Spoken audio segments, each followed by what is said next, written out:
Finally देखिए इस video में हम बात कर रहे हैं जो आपकी समाज कल्याण विभाग की छात्रवृत्ति है या फिर उत्तर मैट्रिक छात्रवृत्ति है उसके फॉर्म की डेट को बढ़ा दिया गया है।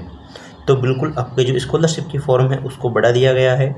उसके अलावा जो भी आपकी प्रॉब्लम्स हैं उनके क्या क्या सॉल्यूशन है उस चीज़ों को लेकर इस वीडियो में बातें होगी। या फिर आपके कोई भी तरह की कमेंट्स हो, कोई भी क्वेरी हो तो आप कमेंट करके बता देना, आपके कमेंट्स का जवाब इस चैनल के माध्यम से आपको दिया जाएगा। सबसे पहले तो देखिए यहाँ पे नोटिफिकेशन जारी हुआ है। यहाँ पे 27 एक तो मार्च का था, उसके बाद में 30 अप्रैल को नोटिफिकेशन जारी हुआ है। तो 30 अप्रैल वाला नोटिफिकेशन आप देख सकते हैं, अभी का लेटेस्ट नोटिफिकेशन, जिसमें क्लियर किया गया है कि पहले तो लास्ट डेट 30 अप्रैल थी, उसको बढ़ाकर अब कितना कर दिया गया है, 31 मई 2026 कर दिया गया है। यानी जो आपके उत्तर मैट्रिक छात्रवृत्ति के पोर्टल पर अब फॉर्म भरने की लास्ट डेट रहेगी वो 31 मई रहने वाली है। तो जितने विद्यार्थी हैं जो कि गवर्नमेंट कॉलेजों में पढ़ते हैं, प्राइवेट कॉलेजों में पढ़ते हैं, रेगुलर वाले विद्यार्थी, वो यहाँ पे आवेदन है जो कि कर सकते हैं। बीएड वाले और बीएसटीसी वाले ज़रूर करें, उनको कंप्लीट फीस इसमें है जो कि रिफ़ंड है जो कि हो जाती है।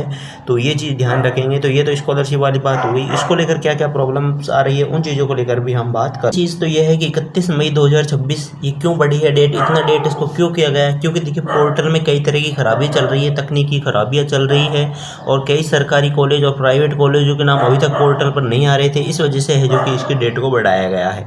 तो अगर आपने अभी तक अपना फॉर्म नहीं भरा तो फॉर्म भर देना। अब छात्रों को बिना पेनल्टी के फॉर्म भरने के लिए एक अतिरिक्त महीना मिल गया है, तो आपको 1 महीने का टाइम और दिया गया है। पूरा मई में आपको देखने को मिल रहा होगा।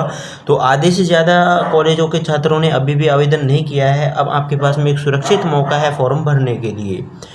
कौन से कोर्स इस छात्रवृत्ति के लिए पात्र हैं? तो देखिए केवल रेगुलर वाले छात्र जो रेगुलर पढ़ते हैं, जो रेगुलर एडमिशन है उनका, वही इसमें फॉर्म भर सकते हैं। BA, BSc, BCom, MA, MSc, MCom, BEd, BSTC, nursing, ITI, LLB, ऐसे सभी छात्र इसमें हैं जो कि क्या कर सकते हैं, फॉर्म भर सकते हैं।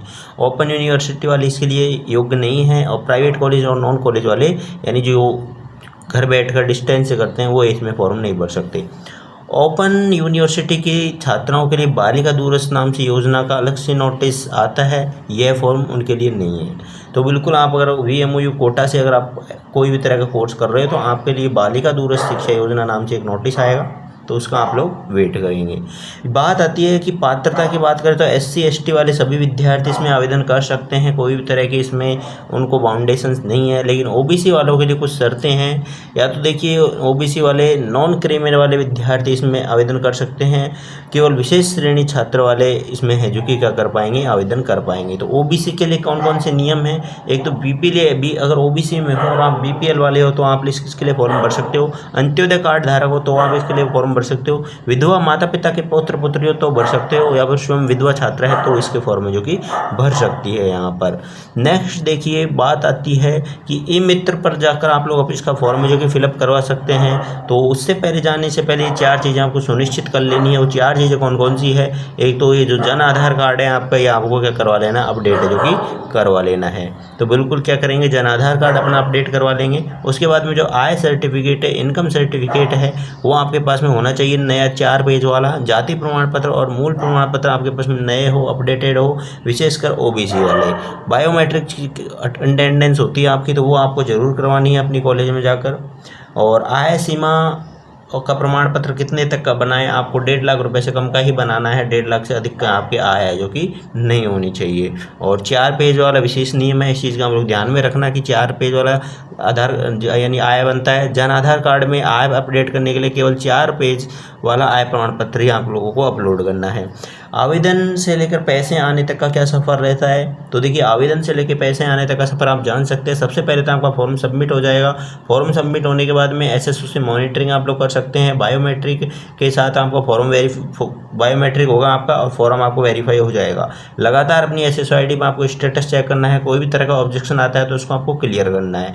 कॉलेज में महीने में अनिवार्य आपको क्या करनी है, बायोमेट्रिक अटेंडेंस पूरी करनी होगी। और पोर्टल पर जैसे आप लोगों को डिस्ट्रीब्यूट लिखा हुआ आ जाएगा तो इसका मतलब है आपके खाते में पैसे आ चुके हैं। सबसे पहले तो कॉलेज में जाएगा फॉर्म, कॉलेज से वेरीफाई होगा, कॉलेज में फॉर्म की जांच होगी। कॉलेज जांच होने के बाद वो ऑटोमेटिक आपके फॉर्म को वहाँ पे भेज देंगे। आगे डिस्ट्रिक्ट लेवल पर समाज कल्याण विभाग में अप्रूव होगा DLO से, फिर पेमेंट सेक्शन होगा, फिर पेमेंट आपका डिस्ट्रीब्यूट है जो कि किया जाएगा। नेक्स्ट देखिए समस्याएं और सामान्य समस्याएं और उनके समाधानों की बात करें तो देखिए कई तरह की समस्याएं हैं कि पोर्टल पर कॉलेज का नाम नहीं आ रहा, ई मित्र पर फॉर्म सबमिट नहीं हो रहा, कई महीनों से फॉर्म का स्टेटस अटका हुआ है। अगर ये समस्याएं हैं तो उनके तुरंत समाधानों की बात करें तो देखिए अगर ये वाली समस्या है तो तुरंत कॉलेज में संपर्क कर लेना। और ये है कि फॉर्म सबमिट नहीं हो रहा तो 4 पेज वाला आय का प्रमाण पत्र उसमें सबसे पहले अपडेट करना। और कई महीनों से आपका फॉर्म का स्टेटस अटका हुआ है तो SSO ID ओपन करना और उसमें कोई भी तरह का ऑब्जेक्शन है तो उस ऑब्जेक्शन को क्लियर करना। तो ये आपके कुछ समाधान रहेंगे। 31 मई से पहले आपको कौन कौन सी तैयारी करनी है। सबसे पहले तो आपको चाहे कि ये होना चाहिए अगर आप राजस्थान के मूल निवासी हैं, राजस्थान के किसी भी कॉलेज में पढ़ रहे हैं, रेगुलर UG PG BEd के अगर आप अभ्यर्थी हैं तो, और आपके परिवार की वार्षिक आय 2.5 लाख रुपये से कम है, और अगर आप OBC वाले हैं तो आप BPL अंत्योदय विधवा श्रेणी की शर्तें पूरी करते हैं और आपके पास में जन आधार कार्ड है और 4 पेज वाला आय प्रमाण पत्र है तो आप लोग स्वयं ई मित्र पर जाकर बायोमेट्रिक के अंगूठा लगाने के लिए तैयार हैं तो आप लोग अपना फॉर्म जो कि फिलअप कर सकते हैं।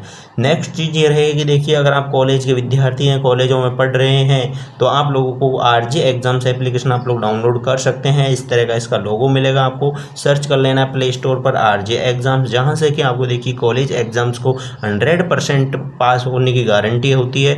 90% जो पेपर आता है कॉलेज का इसी ऐप में से आपको 90% पेपर देखने को मिल जाता है। साथ में इस ऐप पर आपको पिछले सालों के पेपर देखने को मिल जाते हैं, सिलेबस देखने को मिल जाते हैं, कुछ नोट्स भी देखने को मिल जाएंगे। तो आप लोग इस ऐप को डाउनलोड कर सकते हैं, आपकी एग्जाम्स के लिए, आपकी कॉलेज के लिए, या काफ़ी हेल्पफुल आपके लिए रहने वाला है। कोई भी तरह की क्वेरी रहे तो आप लोग कमेंट करके भी बता सकते हैं।